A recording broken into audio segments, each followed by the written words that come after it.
دونك كيما شفتوا الاخوان، الناس اللي كتبقى تهاجم المنتخب الارجنتيني كتقول لك التحكيم، الكولاسة، فريق ضعيف. قلت لكم انا في الفيديوهات اللي سبقوا بان الارجنتين كينهيو المباريات في 10 دقائق الاخيره. عندهم استراتيجيه باش كيلعبوا، ماشي غير كيلعبوا غير هكا الكره، مي عندهم استراتيجيه. شنو كيديروا في ال10 دقائق الأخيرة؟ كيستغلوا الضعف ديال الخصم البدني والذهني بجوج، كيستغلوهم وكيعطيو لاطاك. هذه هي الاستراتيجية ديالهم باش كيربحوا في هاد الكاس كاملة. دونك الموضوع تكرر ماشي مرة واحدة، 4 المرات مع كاب فيردي، ايجيبت، وسويسرا، ودابا النيجليز. يعني مستحيل يكون مصادفة 4 المرات. دونك غادي نهبطو هنا نشوفو في التعليقات بنادم اش كيقول. دونك الأرجنتين يستحق الفوز، مبروك. او لا لا لا ولا أروع الأرجنتين قاموا بتفعيل الفوز أو الموت. مستميتين وممتعين ومبدعين. هذا سميح. دونك عاوتاني عندنا هنايا أرجوك يا ميسي بالثانية والذهبية. اختمها أرجوك يا ميسي بالثانية تواليا الذهبية التاسعة. الدراجي كذا يغمى عليه من شدة الفرح. المهم حنا غنشوفوا الملخص، لأن الدراجي ما كانش في الصف ديال الأرجنتين في الأول. مي دابا غادي نرياكطيو على الماتش كامل ونشوفوا دوك النقاط اللي كانوا فيه كاملين، غادي نحلوهم دابا. دونك على بركة الله غنبداو. خافوا شوية من الكوبي رايت. دونك هنا كانت أول هجمة في الدقيقة 18 53 للمنتخب الإنجليزي. دونك هنا شوف كيفاش باصا الكرة، باصا اللاعب اللي غادي يعاود يرجع ليه باص. هذه كانت نقولوا كانت أول محاولة تقريبا حقيقية في الدقيقة 19 للمنتخب الإنجليزي. قلنا الإشارة هذا ونحيدو دابا. دونك هذه حتى هي محاولة أخرى، ولا هي نفسها؟ لا، هذه محاولة أخرى اللي هي حتى هي عبارة عن خطأ في الدقيقة 35-42. دونك هنا ما تقولش لي راه كان الحكم منحاز ولا شي حاجة. انت كتشوف جوج ديال الأخطاء قراب كاع من الكاري دي زويش، من منطقة 16، ولكن ما كانتش فيها تهديد قوي للمنتخب الأرجنتيني. دونك هذا خطأ كان في الدقيقة 37 و 28 ثانية للمنتخب الأرجنتيني، كان غينفذ اليوم ميسي. دونك ميسي نتوما عارفين المهارات ديالو في التسديد على المرمى من ضربات الخطأ. في المخالفة للمنتخب الأرجنتيني يا صاحبي، هاد اللاعب هذا سبحان الله أسطوري، متكامل من كل النواحي، من كل النواحي، سبحان الله العظيم. يعني لاعب أسطوري بكل ما تحمله الكلمة معناها. 39 سنة، وهاد تقريبا ثلاث مباريات أتوقع كلهم لعبهم 100 دقيقة فما فوق، وباقي كيعطي وكيخلق فرص. في هاد البطولة ميسي مشي سجل 8 الأهداف وعطي 3 ديال لي زاسيست. دونك لاعب خرافي صراحة. ميسي ممكن نقولوا عليه الأفضل في التاريخ تقريبا. همزة وغمزة ولمسة من ميسي. شوف كيفاش باقي كيكون على كل شيء، على تماس، على ضربة مرمى. ولكن كما شفتوا في الأخير كان كيهضر بإيجابية المنتخب الأرجنتيني. هو في خاطر ديالو كيحب الأرجنتين، حيت ضربوا المنتخب الجزائري في الاول 3-0. فضروري يظهر انه مع مع المنتخب الوطني ديالو. الصراحة تقال الأرجنتين فريق كيخليك تبغي غصبا عنك، غصبا عنك تبغي. مش وفقوش من الأول. وعندهم ميزة أخرى هاد الفريق الأرجنتيني سبحان الله ما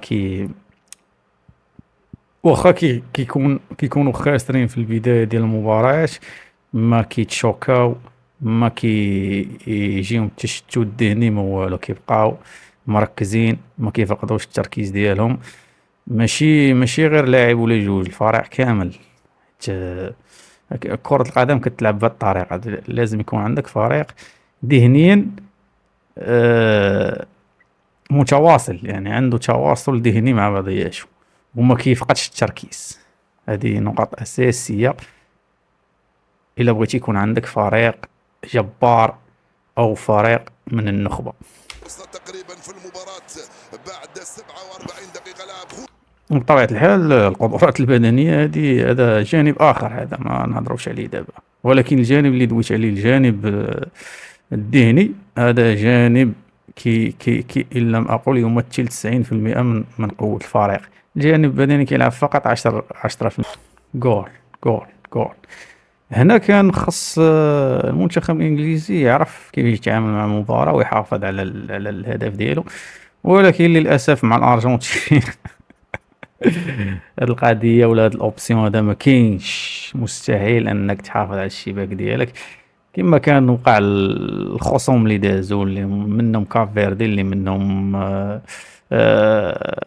منتخب مصر اللي تصدم وتشوكا، المنتخب السويسري، وعندك دابا المنتخب الانجليزي اللي كلهم كانوا متفوقين على المنتخب الارجنتيني، ولكن كيرجع في المباراة فريق صراحة اللي ترفع القبعة وكيمتعك كرويا كتستمتع معاه. فريق اللي كبير بقيادة ميسي، لاعب إن لم يكن أحسن لاعب في المجرة. عاد لي الكرة، السلام عليكم. بالمناسبة هذه هي ديال ضربة الجزاء ديال مبابي اللي مع المنتخب المغربي، حتى هو ما توشى كاع الحاج بزراوي وضرب كرة حيدها ليه من قدامه، ما عطاوهم بلانتي. مي هذاك الماتش كامل فيه شي حاجة، ماشي ماتش طبيعي هذاك، غير ضيعونا فيه هكاك وخلاونا ضربنا فرنسا ودزنا كنا نتلاقاو مع السبانيول نقدروا نضربوهم كاع عادي، ما عندناش مشكل. ولكن قدر الله ما شاء فعل، والناس ديال البلاد كيعرفوا مصلحة البلاد، وحنا ما نقدروش ندخلوا في القرارات ديالهم. دونك اللي قرروا حنا ما عندناش مشكل. ديما مغرب واش منتخب خطير هذا الارجنتين، منتخب السهل الممتنع. شنو السهل الممتنع؟ يخلوك تا كتيق صافي كتقول انا راه درتهم في الجيب، في الجيب بوش اوكي، يقلبوا عليك الطابله كامل. شوف اعاده، ميسي ما لعبش الكورنير، لعبوا باس، رجع ليه باس ديالو.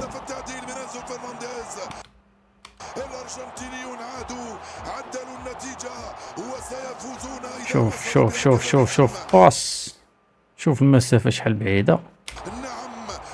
بوم، كاينش الاحترافية في الموعد. شحال دازت؟ 5 دقائق وقيلا. هنا غادي يديروا محاولة.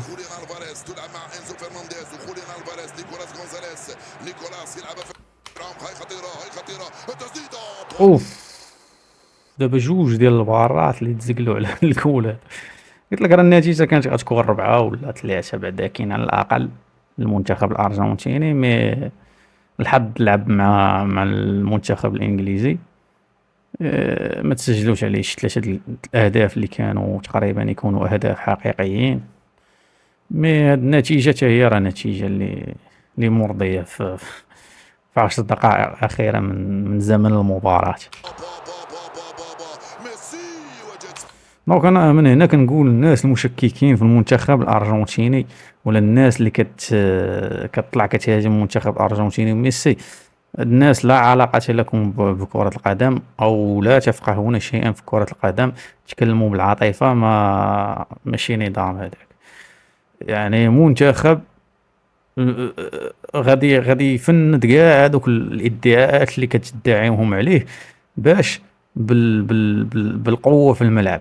هذا ما كان، وانا كنرشح الارجنتين يقدر يدي الكاس للمرة الثانية كبطل العالم للمرة الثانية على التوالي، ويقدروا يفوزوا على المنتخب الإسباني. هاد التوقع ديالي كنعطيه 90% تقريبا أنه يقدر يتحقق، لأن هذا المنتخب خطير خطير، وبدون مجاملة وبدون أي تحيز. القائمة الثانية رأسي. الهدف الثاني الهدف الثاني شوف شحال داز 6 دقائق تقريبا، 6 دقائق و28 سجلوا الهدف الثاني. منتخب كيلعب عليك نفسيا ومعنويا وبدنيا وكل شيء. اي حاجه فيها ين كيستعمل. عرض لك للمنتخب الانجليزي، ونتمنوا التوفيق في المباراه القادمه للمنتخب الارجنتيني. دونك هنا كنوصلوا الى النهايه ديال المباراه. شوفوا الاحتفاليه ديال الهدف، الفرحه ديال الجماهير كما كتشوفوا. الى هنا صافي غادي نحبسوا الفيديو. اللي كيشوف القناه اول مره يدير لنا لايك سبسكرايب، خلينا كومونتير شنو هو الراي ديالك. قولوا لنا شكون هو المنتخب المرشح للفوز بلقب بطوله كاس العالم 2026 في الكومونتيرات، وانا غادي نجاوبكم ان شاء الله في لي كومونتير. لما لا كاع نختاروا شي واحد منكم ونطلعوا الكومنتير ديالو ان شاء الله في الفيديو اللي جاي ان شاء الله.